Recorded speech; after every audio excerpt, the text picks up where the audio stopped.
Hello everyone. So last lecture के अंदर हमने दो हाइपोथेसिस के बारे में बात करी थी। एक हाइपोथेसिस थी परफेक्ट कंपनसेशन हाइपोथेसिस और दूसरी थी thermodynamics hypothesis.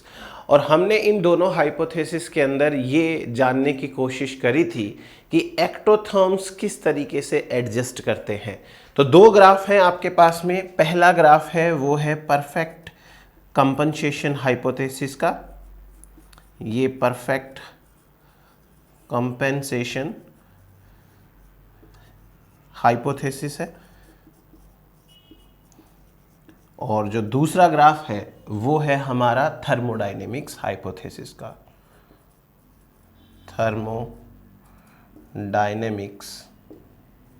Hypothesis.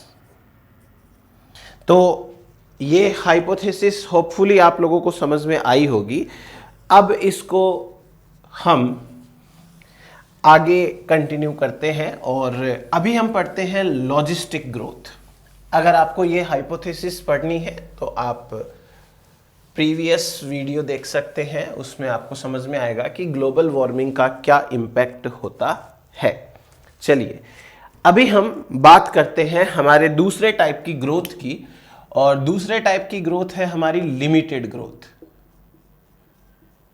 Limited growth एक ही टाइप की होती है और वो ग्रोथ है लॉजिस्टिक ग्रोथ।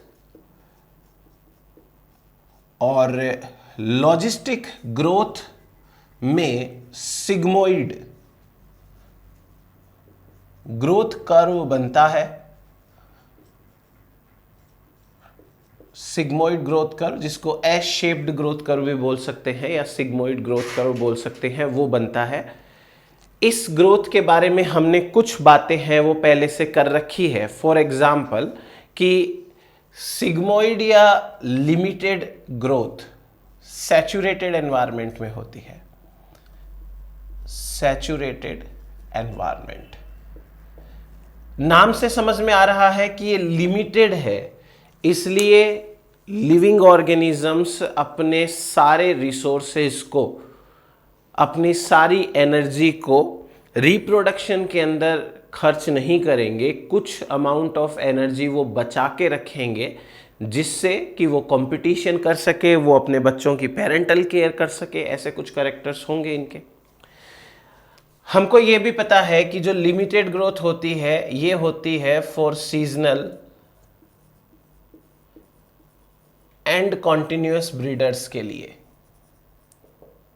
हमने पिछले लेक्चर के अंदर ये देखा था कि जो अनलिमिटेड ग्रोथ है वो सीजनल ब्रीडर्स के लिए अलग होती है, जिसे हम जियोमेट्रिक ग्रोथ कहते हैं, और वो कंटिन्यूअस ब्रीडर्स के लिए अलग होती है, जिसको हम एक्सपोनेंशियल ग्रोथ कहते हैं। लेकिन यहाँ पर एक ही टाइप की ग्रोथ है, तो वो चाहे कंटिन्यूअस ब्रीडर हो चाहे वो सीजनल ब्रीडर हो, वो ग्रोथ है वो लॉजिस्टिक टाइप की होती है।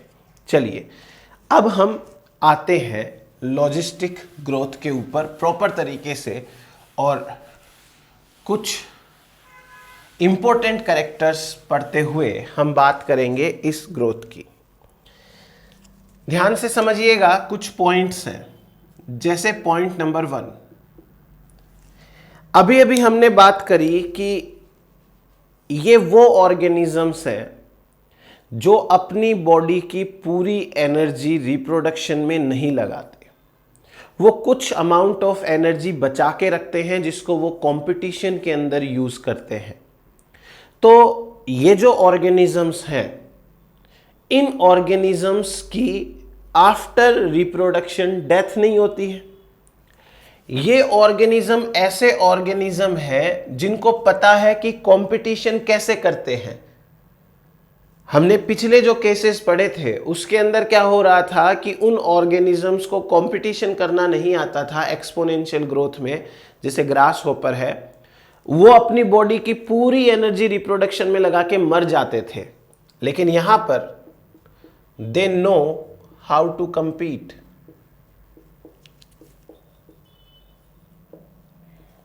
अब उनको ये पता है कि कंपटीशन कैसे करनी है। अगर कंपटीशन कैसे करनी है ये पता है तो वो सरवाइव करेंगे। दे survive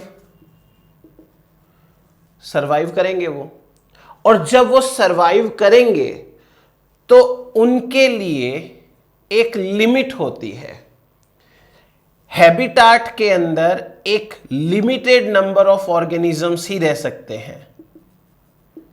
limited number of organisms can live in a habitat. क्यों? क्योंकि जब ये लिविंग ऑर्गेनिज्म जिंदा रहेंगे तो जिंदा लिविंग ऑर्गेनिजम्स के लिए फूड और स्पेस तो लिमिटेड होगा, तो एक हैबिटाट में कुछ लिमिटेड नंबर ऑफ ऑर्गेनिज्म ही रह पाएंगे। इस लिमिटेड नंबर ऑफ ऑर्गेनिजम्स को कहते हैं कैरिंग कैपेसिटी।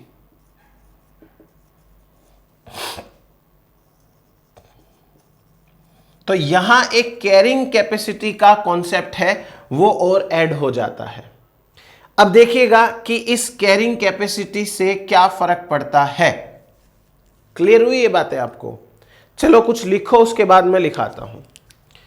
लिखिए, these organisms live under limited resources. These organisms live under limited resources, so they have to compete. Next लिखिए, due to their competition ability, their population size do not decrease. Next, the growth in this case is limited up to an upper limit. Next point, this upper limit is known as carrying capacity, up to which growth occurs. तो एक concept आया यहां पर carrying capacity का। Heading डालिए, carrying capacity. ध्यान से समझिएगा कि कैरिंग कैपेसिटी क्या है। सपोज एक ट्री है और इस ट्री के ऊपर हम बात करते हैं किसी बर्ड स्पीसीज की। कोई एक बर्ड स्पीसीज है ए, उसकी बात करते हैं। एक छोटा सा सवाल कि ये बर्ड स्पीसीज इस ट्री हैबिटाट में रहना चाहती है, तो how many maximum number of individuals can survive or can live in a habitat is known as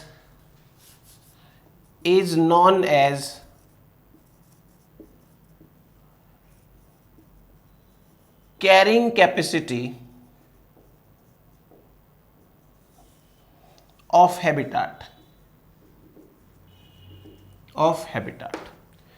देखो, कैरिंग कैपेसिटी हैबिटाट का कैरेक्टर है।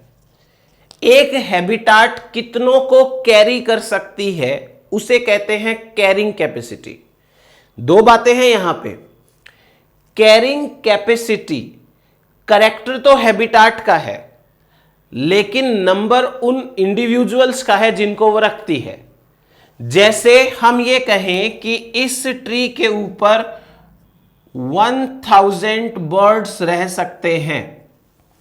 मान लो इस ट्री के ऊपर बर्ड स्पीसीज ए के 1000 मैक्सिमम बर्ड्स रह सकते हैं, तो हम क्या कहेंगे कि इस ट्री की इस बर्ड स्पीसीज को कैरी करने की कैपेसिटी 1000 बर्ड्स है। तो ये क्या हो गया? Carrying capacity. यहां पर के जो होता है वो होता है maximum number that can live यह है मैक्सिमम नंबर जो वहां हो सकता है। एक और होता है एन। एन का मतलब होता है कि population size.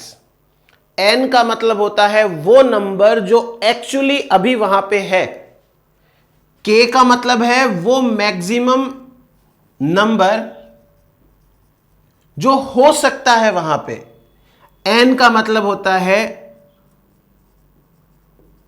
Number of individuals that is present in a habitat at a given time. उस गिवन टाइम में कितना है, दैट इज पॉपुलेशन साइज। दोनों चीजें यानी के और एन है तो इंडिविजुअल्स का नंबर, बट एन का मतलब कितने अभी हैं और के का मतलब कितने हो सकते हैं। दोनों में अंतर समझ में आया। यह मैं आपको क्यों बता रहा हूं, क्योंकि अभी हम ग्रोथ इक्वेशन डिराइव करेंगे तो आपको वो समझने में इसको हेल्प मिलेगी। हमारे पास में दो चीजें आई, के का मतलब और एन का मतलब। होपफुली आपको समझ में आया होगा। अब एक और सवाल ये आता है कि भाई ये कैसे डिसाइड होगा कि यहां 1000 बर्ड्स हैं वो रह सकते हैं। ऐसे कैसे पता चला और कैसे डिसाइड हुआ कि इस ट्री पर 1000 बर्ड्स हैं वो रह सकते हैं। तो हैबिटाट में कितने ऑर्गेनिजम्स रह सकते हैं, यह चीज डिपेंड करती है दो इंपॉर्टेंट फैक्टर्स के ऊपर। कौन से दो इंपॉर्टेंट फैक्टर्स? एक, स्पेस टू लिव, रहने के लिए स्पेस कितना है। नंबर 2, फूड टू ईट, खाने के लिए फूड कितना है। भाई जितना स्पेस और फूड होगा उतने ही मेंबर्स वहां पे रह पाएंगे ना। तो आप एक लाइन लिखिए, carrying capacity of a habitat depends upon 2 factors. Number 1, space to live, number 2, food to eat. इनके ऊपर ये डिपेंड करती है। अच्छा, ये हो गया। उसके बाद एक और चीज लिखिए, every natural habitat has a fixed carrying capacity. Every natural habitat has a fixed carrying capacity. Her natural habitat की कैरिंग कैपेसिटी फिक्स होती है। और एक चीज है, समझ के लिखिएगा। जैसे सपोज करिए कि ये बर्ड स्पीसीज है, इसके 1000 बर्ड्स रह सकते हैं। अगर मैं इन बर्ड स्पीसीज की जगह मंकीज की बात करूं तो क्या यहां पर 1000 मंकी रह पाएंगे एक ट्री के ऊपर? नहीं। क्यों? क्योंकि मंकी एक ऐसी स्पीसीज है जो ज्यादा स्पेस यूटिलाइज करती है और ज्यादा फूड कंज्यूम करती है। इसका मतलब यह हो गया कि ट्री तो सेम है, लेकिन सेम ट्री 1000 बर्ड्स को सपोर्ट कर सकता है, बट 1000 मंकीज को सपोर्ट नहीं कर सकता। यह मान लीजिए कि 50 मंकीज को ही सपोर्ट कर सकता है। तो हम क्या कहेंगे? हम ये कहेंगे कि for the same habitat carrying capacity of different species is different. Habitat भले ही यहां पर सेम है, लेकिन यहां कैरिंग कैपेसिटी दोनों स्पीसीज की अलग अलग हुई कि नहीं हुई? ये लाइन और मेंशन करिए, लिखिए, for the same habitat, for the same habitat carrying capacity of different species is different. Carrying capacity of different species is different. चलो, इतना लिख लिया। अब हम बात करते हैं एक और छोटी सी चीज की। आपको मैंने दो चीजें बताई। मैंने बताया के क्या है। के का मतलब होता है maximum number that can live. मैंने बताया एन का मतलब क्या है, that is the number present at given time. ये बात है। अब एक चीज समझिए, सपोज करिए कि ये एक बस है और इस बस के अंदर 1 2 3 4 5 6 7 8 और 9 10 टोटल सीट्स 10 है। ठीक है, तो अगर हम एक बार के लिए ये कहें कि भाई एक सीट पे एक ही आदमी बैठेगा, 2 लोग नहीं बैठेंगे, तो यहां मैक्सिमम कितने लोग बैठ सकते हैं? 10। तो according to this given information यहां k की वैल्यू कितनी है? 10। Maximum number that can sit here. Clear हो गई ये बात? ओके। अब आपने इस बस को देखा तो आपको पता चला कि इस बस में 7 सीट्स ऑलरेडी ऑक्यूपाइड है। एट ए गिवन टाइम जब आप स्टडी करने के लिए गए तो वहां 7 लोग ऑलरेडी प्रेजेंट थे। इसे क्या कहेंगे? Number present at given time. यानी कि यहां पर n की वैल्यू है वो 7 है। k तो वो नंबर है जो मैक्सिमम वहां हो सकता है, n वो नंबर है जो एक्चुअली वहां पर है। तो ये चीज समझ में आई आपको? अब आपसे अगर ये पूछे कि भाई यहां पर रिमेनिंग सीट्स कितनी है, रिमेनिंग सीट्स, तो आप क्या कहोगे? आप कहोगे कि यहां 3 सीट्स अवेलेबल है। वो 3 सीट को मैं ऐसे लिख दूं कि यहां 10 - 7 सीट्स अवेलेबल है। 3 ही है, बस लिखने का तरीका अलग है। ओके, ये तो हो गया रिमेनिंग सीट्स का यहां पर नंबर।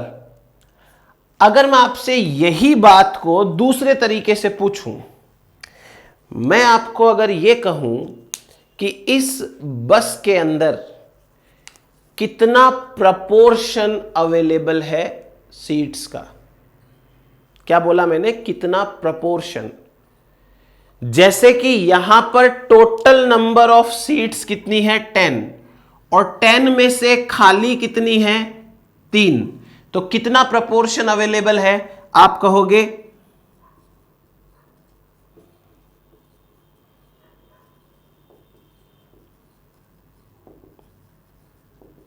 कहोगे कि यहां पर 3/10 प्रपोर्शन अभी भी अवेलेबल है। बात समझ में आई? टोटल सीट्स से डिवाइड कर दिया मैंने जितनी सीट्स अवेलेबल हैं, तो वो रिमेनिंग प्रपोर्शन आ गया। इसी चीज को मैं अगर ऐसे लिख दूं, 10 का मतलब k, 7 का मतलब n, 10 का मतलब k, 7 का मतलब n, डिवाइडेड बाई 10 का मतलब k, तो ये क्या आया? k minus n divided by k। k minus n divided by क्या है? प्रपोर्शन रिमेनिंग या रिमेनिंग प्रपोर्शन। अब इसी चीज को मैं हैबिटाट के हिसाब से बात करूं तो यहां पर हम ये कहेंगे कि कैरिंग कैपेसिटी 10 की है और पॉपुलेशन साइज 7 है। तो रिमेनिंग सीट्स का मतलब रिसोर्सेज, अभी कितने रिसोर्सेज और अवेलेबल हैं? तो 3 इंडिविजुअल्स की ग्रोथ हो जाए इतने रिसोर्सेज अभी भी अवेलेबल है। 3 लोगों की ग्रोथ हो जाए इतने रिसोर्सेज अवेलेबल हैं। तो प्रपोर्शन ऑफ रिमेनिंग रिसोर्सेज कितने अवेलेबल हैं? इतने। तो हम अब एक छोटी सी बात कहेंगे।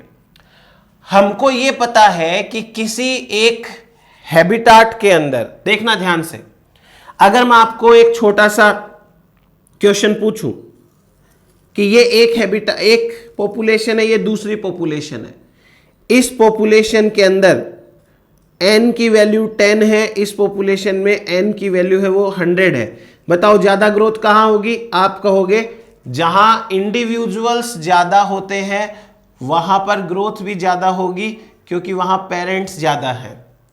मैं आपसे ये पूछूं कि दोनों पॉपुलेशन में से चलो मान लो कि यहां पर n है वो 10 है, यहां पर भी n है वो 10 है, मैं आपको ये कहूं कि इस पॉपुलेशन के अंदर ये 10 लोग हैं, वो अपनी आर की वैल्यू को 1.0 यूज कर सकते हैं, और यहां पर मैं कहूं कि इनकी आर की वैल्यू 1.5 है। आप क्या कहोगे कि यहां पर ग्रोथ ज्यादा होगी। तो हमको यह भी पता है कि dn बाई dt है वो प्रोपोर्शनल टू r है, मतलब वो r पे डिपेंड करती है। जहां r की वैल्यू ज्यादा होगी वहां ग्रोथ ज्यादा होगी। इतनी बातें हमने एक्सपोनेंशियल ग्रोथ में भी करी थी। एक्सपोनेंशियल ग्रोथ में क्या होता है, देखो जैसे ये ग्राफ है, यहां पर हमने टाइम लिया, यहां पर हमने पॉपुलेशन साइज ली, ये बात करी थी।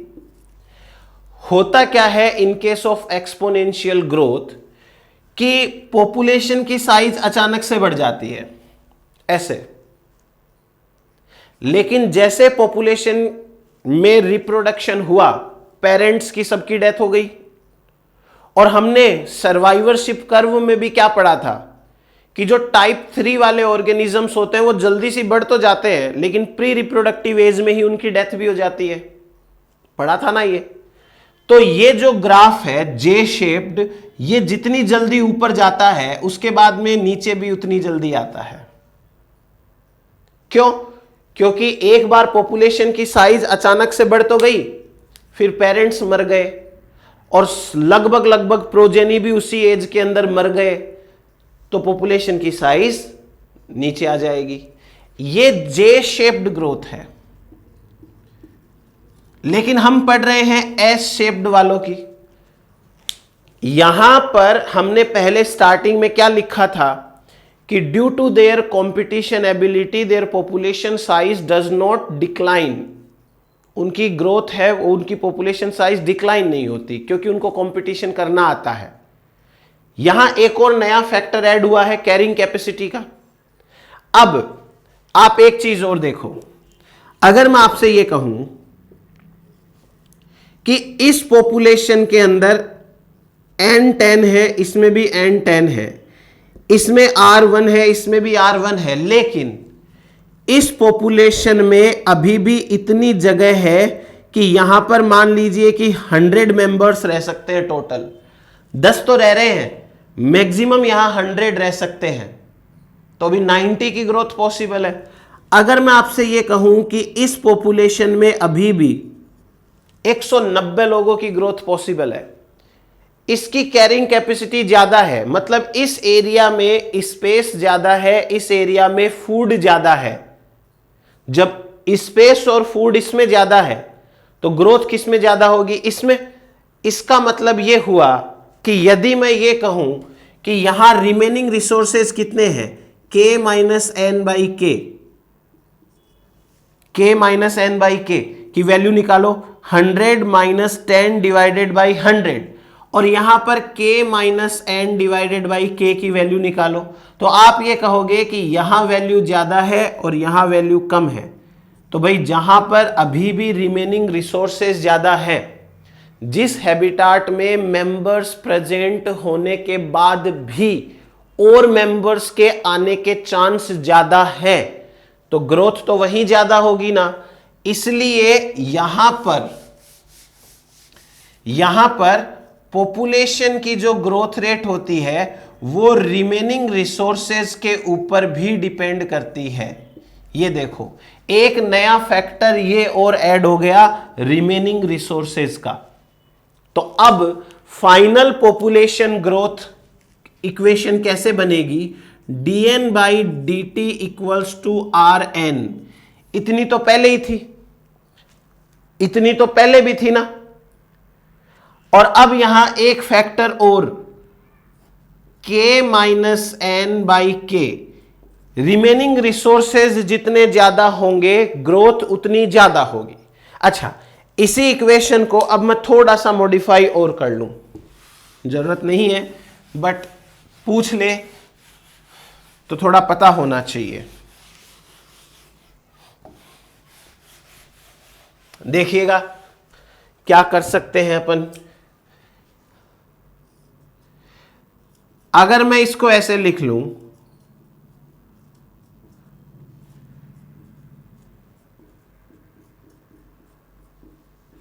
तो ठीक है, k माइनस एन बाई के था तो k बाई के और n बाई के ऐसे लिख लिया।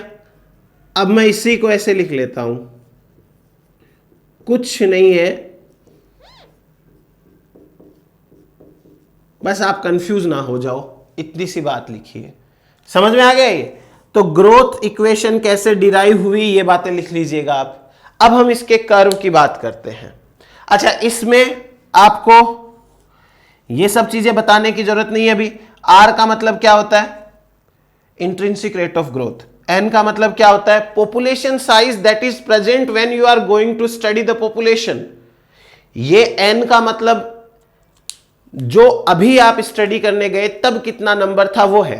व्हाट इज के माइनस एन बाई के? It is the remaining resources available in the habitat. ये जरूर लिख लीजिएगा अलग से, के माइनस एन बाई के is the remaining resources available at habitat.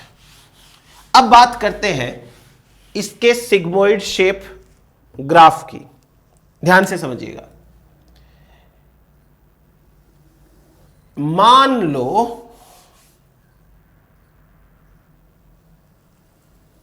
क्या, मान लो कि एक तरफ हम टाइम ले रहे हैं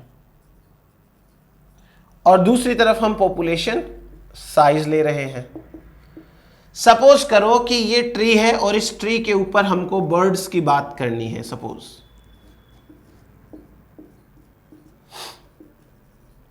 यहां बर्ड स्पीसीज ए है, उसकी बात करनी है। ये जो बर्ड स्पीसीज ए है, इसके मान लो मैक्सिमम 1000 बर्ड्स बैठ सकते हैं, मैक्सिमम 1000। तो इस ट्री के ऊपर पॉपुलेशन साइज मैक्सिमम हो सकती है यहां पर 1000। तो कैरिंग कैपेसिटी 1000 है। अब सपोज स्टार्टिंग के अंदर 2 बर्ड्स थे, एक मेल फीमेल। अब क्योंकि हम पढ़ रहे हैं लिमिटेड ग्रोथ, तो ऐसा तो है नहीं कि ये जो 2 बर्ड्स हैं वो मिलके 10 अंडे एक साथ दे देंगे ना, ऐसा नहीं होगा। 1 अंडा 2 अंडे ये देंगे, तो 2 से ये 4 होंगे, फिर कुछ समय बाद 4 से फिर बाद में और रिप्रोडक्शन होगा, थोड़ा ऐसे करते करते। तो इनमें पॉपुलेशन का जो कर्व है वो धीरे धीरे धीरे धीरे बढ़ता है। फिर धीरे धीरे बढ़ने के बाद में एक फेज आती है लेग फेज, फिर बाद में ऐसे स्टेशनरी। अब मैं थोड़ा सा इसको और ढंग से बना लेता हूं। तो जैसे धीरे धीरे पॉपुलेशन का ग्रोथ कर्व बढ़ेगा, और क्योंकि 1000 से ज्यादा तो यहां रह नहीं सकते, इसलिए ये ग्राफ 1000 तक जाएगा। जैसे ही मेंबर्स का नंबर 1000 होगा, अब रिसोर्स बिल्कुल नहीं बचे, सीट सारी फुल हो चुकी है, तो इनमें लड़ाई झगड़े होंगे, इंट्रा स्पेसिफिक कंपटीशन होगा। और क्योंकि इनको कंपटीशन करना आता है, तो ये ग्राफ ऐसे तो नीचे आएगा नहीं। तो होगा क्या कि जब इस हैबिटाट में बहुत ज्यादा कंपटीशन होगी, तो कुछ बर्ड्स जिनको ये लगता है कि भाई हमसे हैबिटाट ना हो पाएगी, हमसे कंपटीशन ना हो पाएगी, तो वो अपनी हैबिटाट छोड़ के चले जाएंगे। तो जितने मेंबर छोड़ के जाएंगे उनके रिसोर्सेज अब अवेलेबल हो जाएंगे वहां पे। या कुछ मेंबर्स जो कंपटीशन करते करते मर गए हैं, तो जितने मरे हैं उनके रिसोर्सेज अब बच गए हैबिटाट में। सो जब पॉपुलेशन साइज कैरिंग कैपेसिटी जितनी हो जाएगी, तो ये ग्राफ हल्का सा नीचे आएगा, क्योंकि थोड़ा रिसोर्सेज बचेंगे। जैसे ही रिसोर्सेज बचेंगे, वापस से पॉपुलेशन के अंदर पता चलेगा कि भाई चलो अभी रिसोर्सेज अवेलेबल है, फिर ग्रोथ करो, फिर ऊपर चलेगी, फिर नीचे आएगी। ऐसे करते करते ये ग्राफ एक नंबर पे फिक्स हो जाता है कि इससे नीचे नहीं आएगा। अब मैं इसको और ढंग से बना देता हूं, समझ में आ गया होगा। इसको आप ऐसे सिग्मोइड सा बना लेना, ऐसे एस शेप, और ये ऐसे। तो ये तो है आपका कैरिंग कैपेसिटी और ये एक नंबर है, इससे नीचे नहीं आना। तो इनमें अब हम इसे कहते हैं मैक्सिमम कैरिंग कैपेसिटी, KM, कि मैक्सिमम 1000 है। इसको कहते हैं ऑप्टिमम कैरिंग कैपेसिटी, कि वो नंबर जो स्टेबल सा हो गया है, यहां पे हो सकता है 900 हो सकता है 850 हो, ऐसा कुछ। क्लियर हुआ ये? अब इस ग्राफ को हम कहते हैं सिग्मोइड शेप या फिर एस शेप, ये लॉजिस्टिक ग्रोथ है। यहां अभी हमको कुछ इंटरेस्टिंग पॉइंट्स देखने को मिलते हैं। देखो कैसे, इस हैबिटाट में मैक्सिमम नंबर 1000 हो सकता है। जब ये ग्राफ ऊपर की तरफ बढ़ रहा था तो कभी ना कभी ऐसा हुआ होगा कि बर्ड्स का नंबर 500 हुआ। अब मैं यहां 500 पे इतना जोर क्यों दे रहा हूं? क्योंकि इस हैबिटाट के अकॉर्डिंग 500 का मतलब होता है कैरिंग कैपेसिटी का आधा। क्योंकि यहां K की वैल्यू 1000 है तो मैं 500 वाले पॉइंट की बात करूंगा। अगर यहां K की वैल्यू मान लो 800 होती तो मैं 400 की बात करता। यहां मान लीजिए कैरिंग कैपेसिटी 300 होती तो मैं 150 की बात करता। मतलब मैं सिर्फ हाफ ऑफ कैरिंग कैपेसिटी की बात करता हूं। इस हाफ ऑफ कैरिंग कैपेसिटी पे ग्राफ में एक पॉइंट बनता है, इसे कहते हैं point of inflection. Point of inflection, point of inflection वो पॉइंट है जहां पर मैक्सिमम ग्रोथ होती है। पॉपुलेशन की ग्रोथ है वो मैक्सिमम होती है। कैसे होती है वो मैं थोड़ी देर में प्रूव करके बताऊंगा आपको, बस आप समझते जाइए। इस ग्राफ में जहां जहां पर यह ग्राफ डिक्लाइन हो रहा है, जैसे ये नीचे जा रहा है, यहां भी नीचे जा रहा है, इनको कहते हैं ब्रस्ट। और जहां जहां ये ग्राफ वापस ऊपर जा रहा है, यहां पर ऊपर जा रहा है, इनको कहते हैं बूम। तो इस पॉपुलेशन के अंदर ये जो ग्राफ है उसमें बूम एंड ब्रस्ट आ रहे हैं। कभी नीचे जा रहा है, कभी ऊपर जा रहा है, कभी नीचे जा रहा है, कभी ऊपर जा रहा है। इसे कहते हैं बूम एंड ब्रस्ट। तो इतना तो समझ में आया। अब पॉइंट ऑफ इन्फ्लेक्शन से नीचे नीचे का जो ग्राफ का पार्ट होता है, इस पार्ट को कहते हैं positive acceleration phase. Positive acceleration phase का मतलब यह हुआ कि अभी यहां पर नंबर काफी कम है, तो रिसोर्सेज लिमिटिंग होना शुरू नहीं हुए हैं और ग्रोथ है वो पॉजिटिवली आगे बढ़ रही है। हालांकि इस हैबिटाट में 1000 तक ग्रोथ है, लेकिन पॉइंट ऑफ इन्फ्लेक्शन से ऊपर वाला जो पार्ट है इसको कहते हैं नेगेटिव एक्सीलरेशन फेज।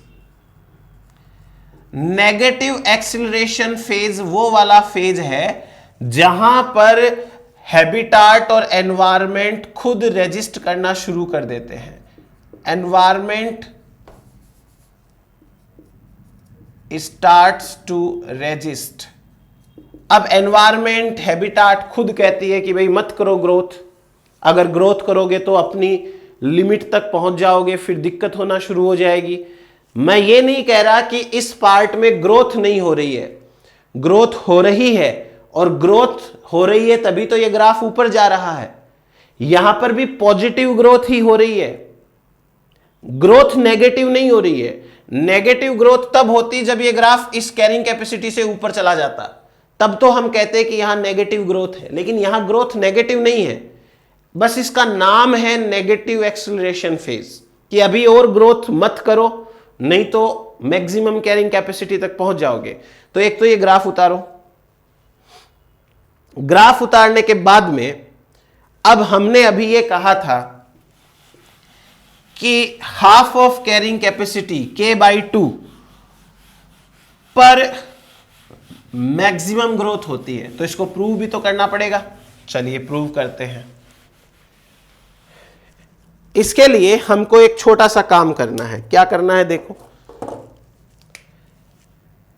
एक पॉपुलेशन है, एक पॉपुलेशन है, एक पॉपुलेशन है। सपोज करिए कि इस पॉपुलेशन में कैरिंग कैपेसिटी है 100। सपोज करिए कि इसमें भी कैरिंग कैपेसिटी 100 है, इसमें भी कैरिंग कैपेसिटी 100 है। ठीक है। दूसरा, मान लीजिए कि इसमें R की वैल्यू 1 है, इसमें भी R की वैल्यू 1 है, इसमें भी R की वैल्यू 1 है, ताकि हमको मल्टीप्लाई करते टाइम ज्यादा जोर ना आए, इसलिए मैं इजी डाटा ले रहा हूं। अब सपोज इस पॉपुलेशन के अंदर जो n की वैल्यू है वो है 40, इस पॉपुलेशन में n की वैल्यू है 50 और इस पॉपुलेशन में n की वैल्यू है मान लो 60। चीज समझ में आई? ये क्या है 40, 50, 60? 50 क्या है? अगर आप कैरिंग कैपेसिटी से कंपेयर करोगे तो 50 हो गया exact half of carrying capacity. अब एक काम करो, इस वाली पॉपुलेशन के लिए dn by D T equals to R N K minus N by K, ये फॉर्मूला लगाओ। क्या रिजल्ट निकलता है? रिजल्ट बताओ। इस वाली पॉपुलेशन के लिए dn by D T equals to R N K minus N by K, करो क्या होता है, इसमें भी करके देखो क्या होता है।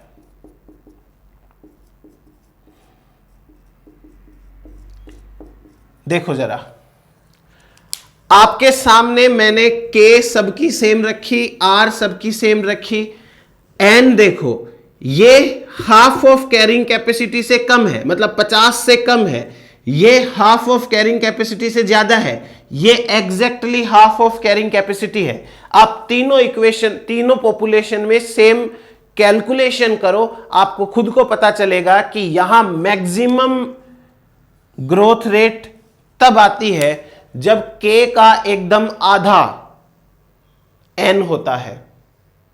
आपके सामने प्रूव है। तो ये हमारे पास हो गया हाफ ऑफ कैरिंग कैपेसिटी के ऊपर पॉपुलेशन की ग्रोथ है वो मैक्सिमम होती है।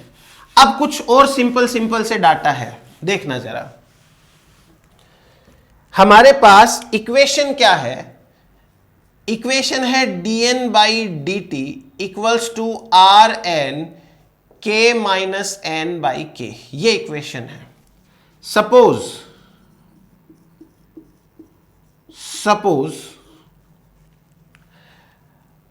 अगर k की वैल्यू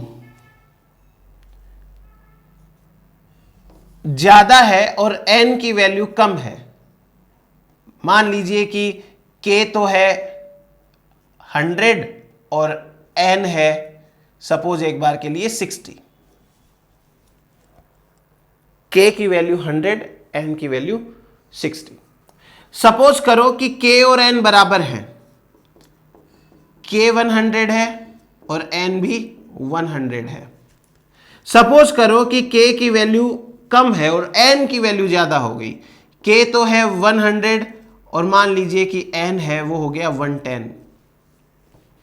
तो ऐसे में हमारे पास जो पॉपुलेशन है उस पॉपुलेशन की ग्रोथ रेट पे क्या फर्क पड़ेगा, ध्यान से देखना। अगर मान लीजिए r की वैल्यू को आप 1 मान लो, तो इन तीनों के लिए वापस से एक बार निकाल के देखो, आपको पता चलेगा कि जहां पर पॉपुलेशन की साइज अपनी कैरिंग कैपेसिटी से कम होती है वहां पर आपका जो फाइनल आंसर आ रहा है वो पॉजिटिव टर्म्स में आ रहा है। जहां पर n की वैल्यू k की वैल्यू के बराबर हो जाती है वहां आपका फाइनल आंसर जो है वो 0 आता है, मतलब ये पॉपुलेशन स्टेबल है, अब इसमें और ग्रोथ पॉसिबल नहीं है। आप एक बार करके देखो तो आपको पता चलेगा कि यहां पर नेगेटिव आंसर आ रहा है आपका, तो यहां नेगेटिव ग्रोथ है। तो जब कभी भी पॉपुलेशन के अंदर आपके सामने k की वैल्यू n की वैल्यू से ज्यादा होगी तो ग्रोथ पॉजिटिव होगी, k की वैल्यू n की वैल्यू के बराबर हो जाएगी तो 0 ग्रोथ होने लग जाएगी, और k की वैल्यू n की वैल्यू से कम हो जाएगी, दैट इज n की वैल्यू ज्यादा हो जाएगी तो ग्रोथ नेगेटिव होना शुरू हो जाती है। सो ये है हमारे पास में पॉपुलेशन के अंदर लॉजिस्टिक ग्रोथ में n और k में क्या रिलेशंस हो सकते हैं। अभी और चीजें बाकी हैं। आपको मैं एक चीज और बताता हूं। अगर हमसे यह पूछा जाए कि मैक्सिमम ग्रोथ कब होती है, मैक्सिमम ग्रोथ, तो आप ये कह दीजिए कि मैक्सिमम ग्रोथ होती है at k/2, half of carrying capacity के। फॉर एग्जाम्पल, अगर k की वैल्यू मान लो 100 है और n की वैल्यू 50 है, तो ये मैक्सिमम ग्रोथ होगी इस पॉपुलेशन के लिए। ठीक है, इस पॉपुलेशन के लिए मैक्सिमम होगी, हम दूसरों की बात नहीं कर रहे। तो अब यहां पर हमको क्या करना है, ध्यान से समझिए। अगर हम एक शॉर्टकट फॉर्मूला बनाएं, हमारा फॉर्मूला है dN/dt equals to Rn k-n/k। For maximum growth हम एक काम करेंगे, n की वैल्यू कितनी लेंगे, कैरिंग कैपेसिटी की आधी। For maximum growth n equals to k/2। अब ये मान लो इक्वेशन 1 है, तो ध्यान से देखो, from equation 1 dN/dt equals to R।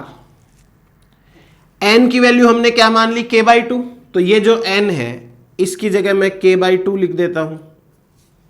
ठीक, अंदर चलते हैं ब्रैकेट के, k माइनस n की जगह k/2 लिख दूं, डिवाइडेड बाई k। इस इक्वेशन को सॉल्व करो। जब आप इस इक्वेशन को सॉल्व करेंगे तो आपके सामने क्या आएगा, यह है 1k और यह है आधा k/2, आधा हो गया ना।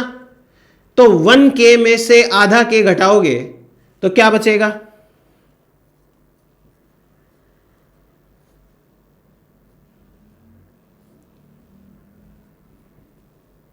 ऐसे हाफ के बच जाएगा। इसको सॉल्व करो,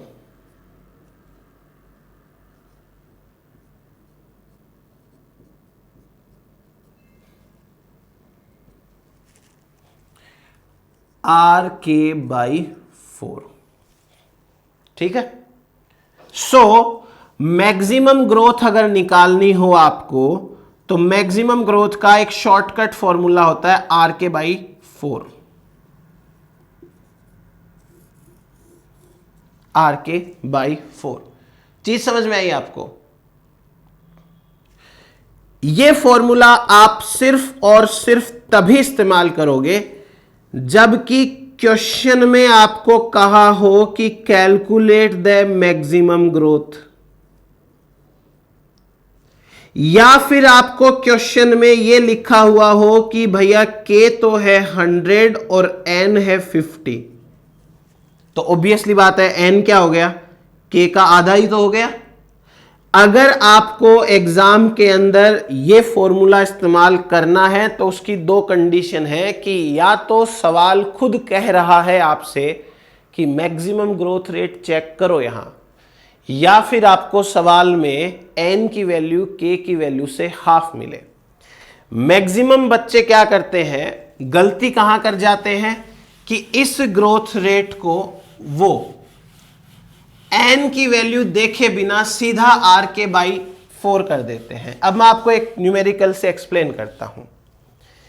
जस्ट सपोज कि आपके पास में एक सवाल है और सवाल यह है कि k की वैल्यू 100 है, R की वैल्यू 1 है, और आपके पास में एक सवाल है कि आपको कहा कि k की वैल्यू 100 है, R की वैल्यू 1 है, n की वैल्यू 50 है। क्लियर? अब आप इन दोनों पॉपुलेशन के लिए मैक्सिमम ग्रोथ रेट चेक करो। तो आप यहां Rk/4 कर दो, तो R कितना है 1, K कितना है 100 और ये 4, 25 आ गया। आप इस इक्वेशन को ऐसे भी करोगे ना, Rn k minus N by K, तो भी आपका आंसर यही आएगा 25। तो जब आपको सवाल में k और n इस तरीके से मिल जाए कि n k का हाफ है, तो आप सीधा ये वाला फॉर्मूला लगा सकते हो। पर देख लेना ध्यान से कि आपको यही चीज तो पूछी है। ठीक है, चलिए अब हम कुछ लिखते हैं। लिखो, in this growth we can conclude the following points. Number 1, growth is greater when the value of n is low. Growth is greater when the value of n is low. Growth तब ज्यादा होगी जब n कम होगा, क्योंकि n कम होगा तो remaining resources ज्यादा होंगे, रिमेनिंग रिसोर्सेज ज्यादा होंगे तो ग्रोथ ज्यादा होगी। दूसरा point, growth decreases as the n increases. जैसे जैसे जैसे जैसे n की वैल्यू बढ़ेगी ग्रोथ कम होती चली जाएगी। तीसरा लिखिए, the maximum growth occurs at half of the carrying capacity. The maximum growth occurs at half of the carrying capacity. चलिए एक पॉइंट और समझाता हूं आपको। यह एक पॉइंट आता है, उसे कहते हैं maximum sustainable yield.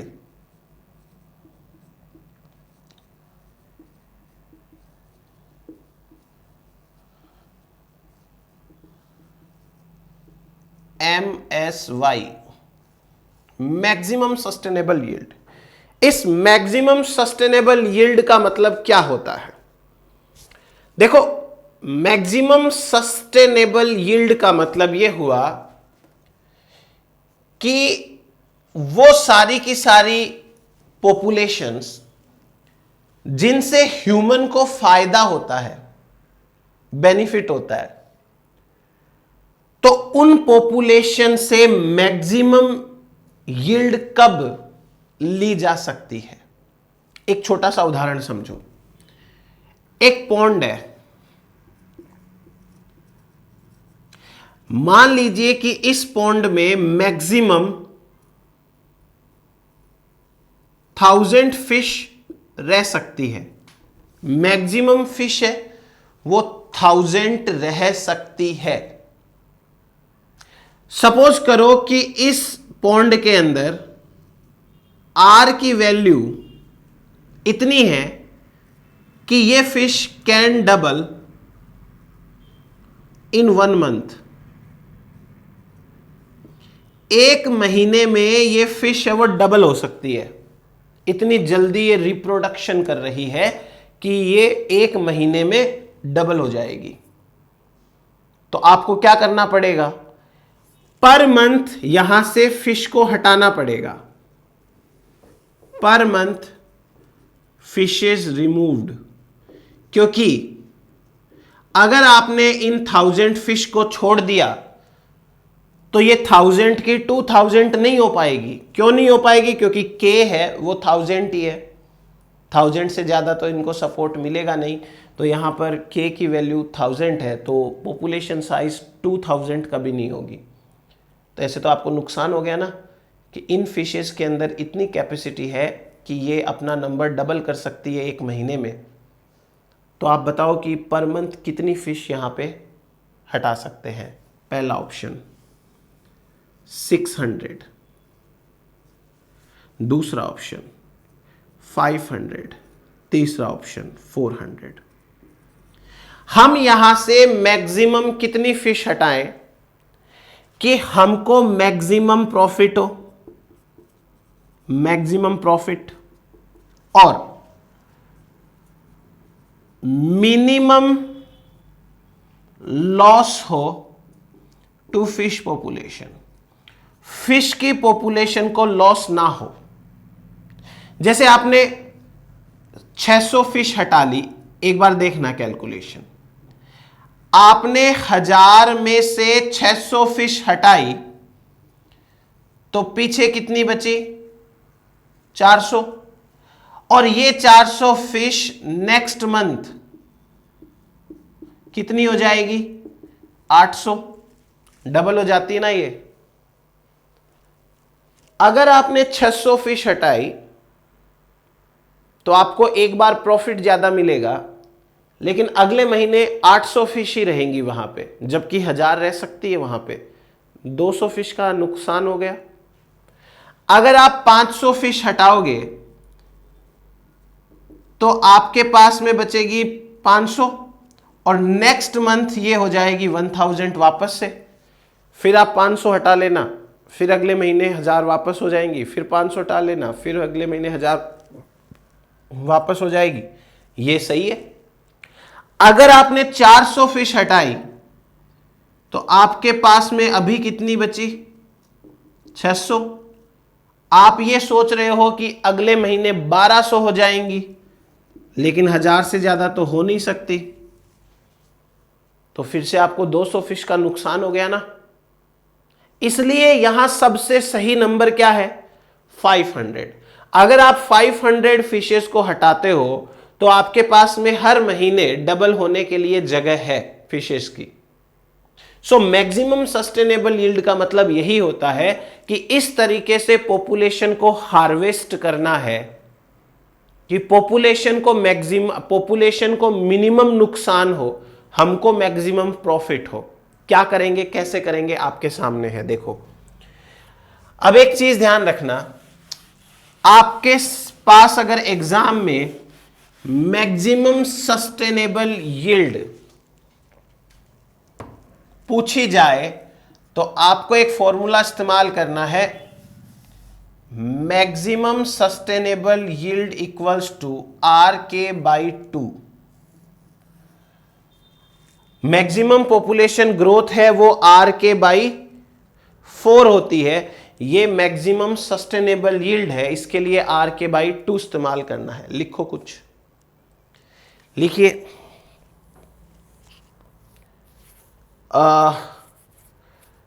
MSY is the largest number of individuals.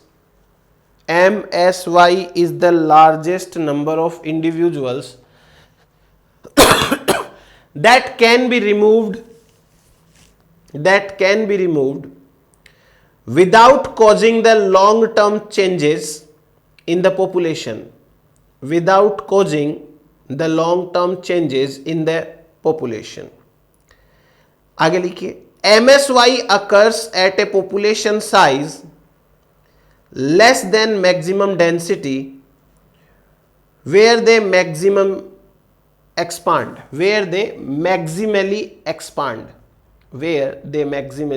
expand। तो अब आपको ये फॉर्मूला याद रखना है, RK/2 इस्तेमाल करना है जब आपको MSY पूछे, और RK/4 इस्तेमाल करना है जब आपको मैक्सिमम ग्रोथ पूछे। अब हम 3 ग्राफ देखते हैं। देखिए ये 3 ग्राफ है, आपको तीनों ग्राफ में एक्स एक्सिस पे टाइम दे रखा है, यहां नंबर दे रखा है, यहां भी टाइम दे रखा है।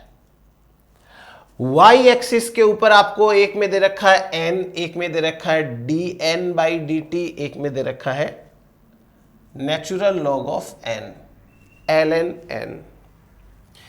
एक ग्राफ आ रहा है ऐसा, एक ग्राफ आ रहा है ऐसा, और एक ग्राफ आ रहा है ऐसा। आपसे ये पूछेंगे बताओ कौन सा ग्राफ किसका है, तो अब क्या बताना है आपको को कौन सा ग्राफ किसका है। फर्स्ट ऑफ ऑल हमारे पास में 2 तरीके की ग्रोथ है, एक्सपोनेंशियल ग्रोथ है, एक लॉजिस्टिक ग्रोथ है। देखो, समय के साथ पॉपुलेशन साइज जे की तरह बढ़ रही है, ये ग्रोथ है एक्सपोनेंशियल।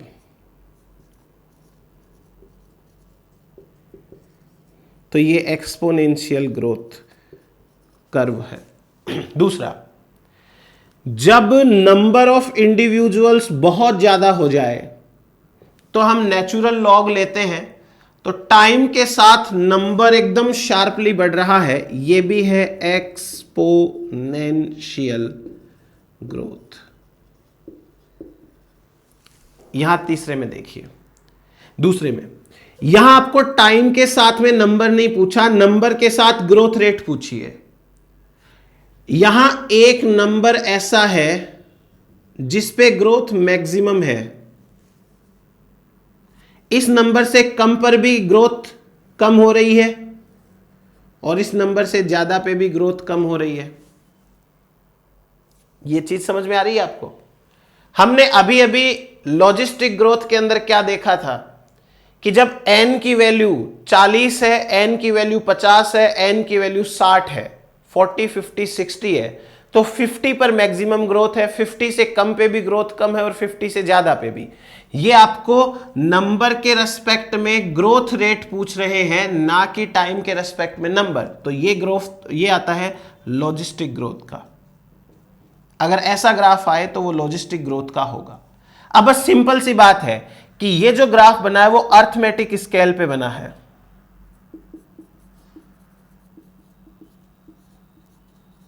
ये ग्राफ है वो भी सिंपल अर्थमेटिक स्केल के ऊपर है, लेकिन ये ग्राफ है वो लॉजिस्टिक या लॉग स्केल के ऊपर है, लॉग अरिथमेटिक स्केल के ऊपर है। तो ये तीन ग्राफ आपको पहचानने पड़ सकते हैं एग्जाम के अंदर, ये ध्यान रखना। क्लियर हुआ ये? ये है हमारे पास तीन graph, logistic growth, exponential growth के, और एक्सपोनेंशियल ग्रोथ का ये भी है, बट ये पूछा है आपको लॉगरिथमेटिक स्केल के बेसिस पे। तो इतना करते हैं हम आज की क्लास में। नेक्स्ट क्लास के अंदर हम लाइफ टेबल्स बनाना सीखेंगे, उस पर कैसे न्यूमेरिकल्स आते हैं वो बात करेंगे। तब तक आप ज़्यादा से ज़्यादा शेयर करिए और वीडियोस देखते रहिए। चलिए मिलते हैं नेक्स्ट में। Thank you.